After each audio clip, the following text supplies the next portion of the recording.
exploración abdominal. Recordemos la actitud fetal. Recuerden que la actitud fetal se define como la relación que hay entre las diferentes partes fetales. ¿Ya? Esa es la definición de actitud fetal. Y contiene los siguientes componentes. ¿Ya? La situación, que es la relación que hay entre el eje fetal y el eje de la madre. Lo fisiológico es lo que están viendo en la imagen. Un eje longitudinal. O sea, el eje del feto está en paralelo al eje de la madre. ¿No es cierto? Eso se llama longitudinal. Cuando el eje del feto y de la madre están en paralelo. Situación longitudinal. Entonces, ese es uno de los componentes, ¿no?, de la actitud.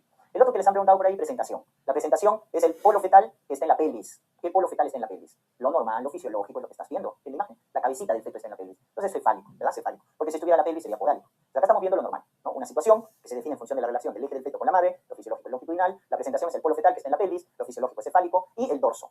El dorso lo define, perdón, la posición. La posición lo define el dorso del feto, ¿correcto? El dorso del feto define la posición. ¿Cuándo? Cuando la situación es longitudinal, como estás viendo.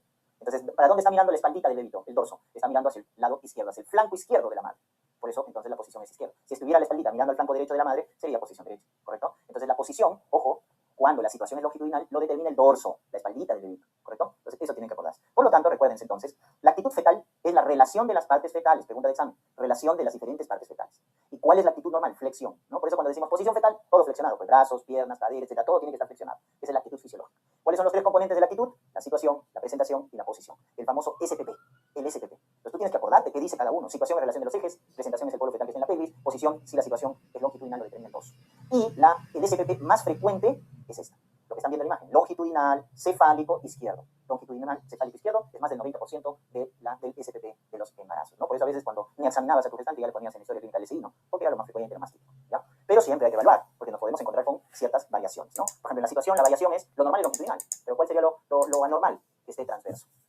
La presentación normal es cefálico. ¿Qué sería lo normal? Podálico. La posición, ojo, les dije que dependía de la situación. Cuando está longitudinal como el gráfico, el dorso determina la posición. Pero pregunta, si a ustedes les dicen que la situación es transversa, el bebito está en transverso, ahí el que determina la posición es la cabeza fetal. Datito, ¿ya? Cuando está en situación transversa, el que determina la posición ya no es el dorso, es la cabeza fetal. Entonces, si la cabeza está mirando al flanco derecho, será dorso, posición derecha. Y si está mirando la cabeza fetal al flanco izquierdo, será posición izquierda. ¿Se dan cuenta? Entonces, eso ténganlo presente. Y justamente la evaluación de la actitud fetal del SPP lo hacemos con las maniobras de Leopold. A partir de las 26 semanas en adelante, a partir de las 26 semanas de gestación, evalúas tu Leopold, ¿correcto? Entonces, ¿cómo evaluamos? Evaluamos con la primera maniobra, que me voy al fondo uterino, ¿no? En la exploración bimanual del fondo uterino, donde vas a obtener de primera instancia lo que es la altura uterina, porque puedes calcular la altura uterina, y de manera primaria la presentación y la situación. Pero no la estás confirmando, solo es presunción, ¿correcto? Presunción de la presentación y la situación con la primera maniobra. La segunda maniobra te determina la posición, doctores, segunda maniobra. Posición, pregunta de examen, ¿ya? Porque como voy a los flancos, voy a los lados, en la maniobra de Leopold, en la segunda maniobra de Leopold, voy a los lados, voy a determinar, ¿no? Lo que es liso, regular, es la espaldita del bebé.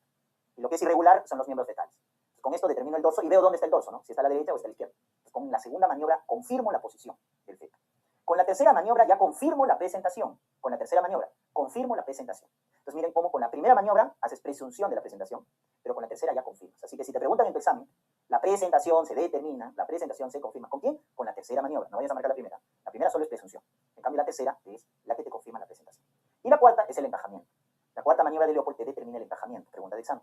El encajamiento es cuando el vértex o el diámetro biparietal llega a las espinas ciáticas, ¿no? Está encajado cuando llega a las espinas ciáticas. Entonces eso se determina con la cuarta maniobra, ¿ya? Muy bien. Doctor, ¿y la situación? ¿Con quién la confirmo? La situación se confirma con la segunda maniobra, ¿correcto? Con la segunda maniobra. Entonces la primera es presuntiva de la presentación y situación, pero no confirmas nada con la primera maniobra, ¿correcto? Es presuntiva. Con la segunda maniobra sí, confirmas tu posición y también confirmas tu situación con la segunda maniobra. Con la tercera ya determinas la presentación y con la cuarta el encajamiento, ¿ya? Eso tenlo en cuenta porque maniobras de Leopold es lo más preguntado en los exámenes, ¿ah? Por la evaluación que conlleva.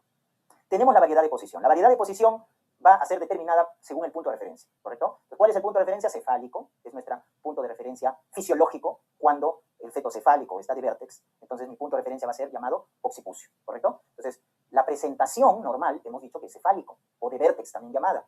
Entonces cuando es cefálico de vértex, mi punto de referencia fisiológico es el occipucio. También llamada fontanela posterior, fontanela menor porque es la más pequeñita o triangular, o también llamada fontanela lambdoidea, ¿correcto? Fontanela lambdoidea. Tiene todos esos nombres, acuérdense. Entonces, veamos las variedades de posiciones. Y veamos primero esta, ¿correcto? Entonces, en esta variedad de posición que estoy viendo acá, ¿correcto? Quiero que se den cuenta de un detalle, ¿correcto? De un detalle. Vamos a ver que la variedad de posición acá, ¿no es cierto?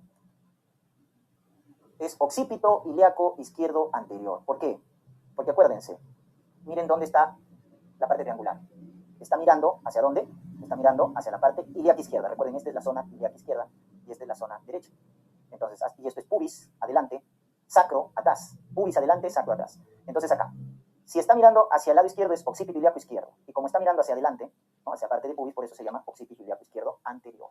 Entonces vamos a poder ver acá las variantes, ¿correcto? Las variantes, miren, ese es occipito ilíaco izquierdo anterior, ¿verdad? Entonces si veo acá, ahora ya se modificó, ¿verdad? Porque es occipito transverso, miren, occipito púbico, ese es occipito púbico. Vamos a borrar para que se pueda ver. Quiero que entiendan esta parte, ¿ya? Entonces, miren, entonces acá. Ese es occipito ilíaco izquierdo anterior, ¿verdad? Porque miren hacia dónde está mirando el occipucio. Quiero que se fijen siempre en la zona triangular, porque ese es mi punto de referencia. Entonces, miren, está mirando al hueso ilíaco izquierdo y está hacia adelante, mirando a pubis. Por eso es occipito ilíaco izquierdo anterior. Y dicho sea de paso, es el más frecuente, ¿ya? Es la variedad de posición más frecuente. Pero luego, si vemos, ¿no es cierto? Si vemos acá, miren cómo varía, gira, ¿no? Miren cómo gira, ¿no es cierto? El punto de referencia. Y ahora miren dónde está la porción triangular. La porción triangular está mirando hacia el hueso púbico. Eso se llama occipito púbico. Entonces ya cambia la variedad de posición. Entonces mi punto de referencia es la zona triangular, que es el occipucio, con canela menor o posterior. Si seguimos variando esto, ¿correcto? Seguimos variando, ¿ya? Me va a salir acá. Miren cómo rota. Ahora sí, miren, ahora dónde está mirando el occipucio, hacia un plano transverso. Hacia el lado izquierdo, por eso se llama occipito ilíaco transverso izquierdo, ¿ya? Occipito ilíaco transverso izquierdo, ¿ya? Luego miren cómo gira. Y ahora que tenemos acá, va variando, ¿verdad? Va variando. Entonces, occipito púbico, occipito ilíaco transverso derecho, occipito ilíaco derecho posterior, occipito sacro, miren, ahí está el occipito sacro. Entonces ahí han visto cómo puede variar, ¿no es cierto?, las diferentes variedades de posición, ¿correcto? Muy bien, es importante que recuerden eso, ¿ya? Muy bien. Ahora, en el caso, voy a parar acá, en el caso de esta variedad de posición, que es el occipito ilíaco transverso izquierdo, porque miren ahí está la parte triangular, occipito ilíaco transverso izquierdo, también se le conoce con el nombre de las agujas del reloj. O sea, podrían decirte que es occipito 3. Eso ha sido pregunta de examen, ¿ya? En cambio, si fuera occipito púbico, acá, ¿no? Occipito sacro, perdón, que sería acá, eso sería 6, ¿no? Occipito ilíaco derecho transverso, que sería acá el occipucio, sería occipito 9, ¿no? Y el occipito púbico sería occipito 12. Entonces, eso también tengan en cuenta, ¿ya? Que según las líneas del reloj, pueden decirles la variedad de posición. Recuerden acá el dato que la variedad de posición más frecuente es el occipito ilíaco izquierdo anterior. ¿Ya? Muy bien. Y acá tenemos una variante, ¿no? Una variante que es el podálico, por ahí les han preguntado, ¿no? Entonces, miren, si tú calculas de este el SPP, ¿cuál será el SPP? El SPP será longitudinal, por los ejes, podálico, porque está ahora la pelvis en la parte, ¿no? En la pelvis está la pelvis del feto, el sacro del feto está en la pelvis materna, por eso podálico. Izquierdo, porque el dorso está hacia el lado izquierdo del bebé. Entonces, esto sería longitudinal, podálico, izquierdo. ¿Y cuál es su variedad de posición? Acá es un dato. Cuando era cefálico o de vértex, el punto de referencia era occipucio. Cuando es podálico, el punto de referencia es sacro, el punto de referencia. Cuidado, les pregunto. Y miren, entonces, sacro va a ser mi punto de referencia. ¿Hacia dónde está mirando? Hacia el hueso ilíaco izquierdo, y está mirando hacia pubis, por eso es anterior. O sea, acuérdense de esta variedad de posición, que también es la más frecuente en podálico, sacro, izquierdo, sacro ilíaco izquierdo anterior. ¿Por qué? Porque esta variedad de posición nos permite explorar de forma más nítida los latidos cardíacos. Las variedades de posición anteriores, como el dedito al abdomen de la madre le está dando la espalda, es más fácil palpar los latidos. Es más fácil, ¿no? Evaluar los latidos cardíacos del feto, ¿ya? En las variedades anteriores. Entonces, acuérdense de esta variedad de posición en el podálico, porque les han preguntado por ahí en el examen, ¿ya? Muy bien.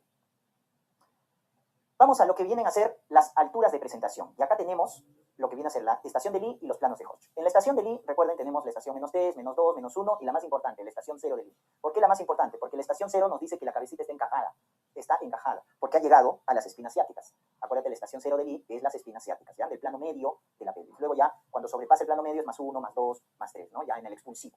Y los planos de Hodge, ¿ya? Los planos de Hodge, acuérdate, tienes 4 planos. El plano 1 pasa por encima de pubis, el plano 2 por debajo de pubis, el plano 3 es el que pasa por las espinas ciáticas, ¿ya? El plano 3 de Hodge, y el plano 4 pasa por el sacro, ¿ya? El sacro coxis, ¿no? La última porción, perdón, coxis, es el plano 4, ¿ya?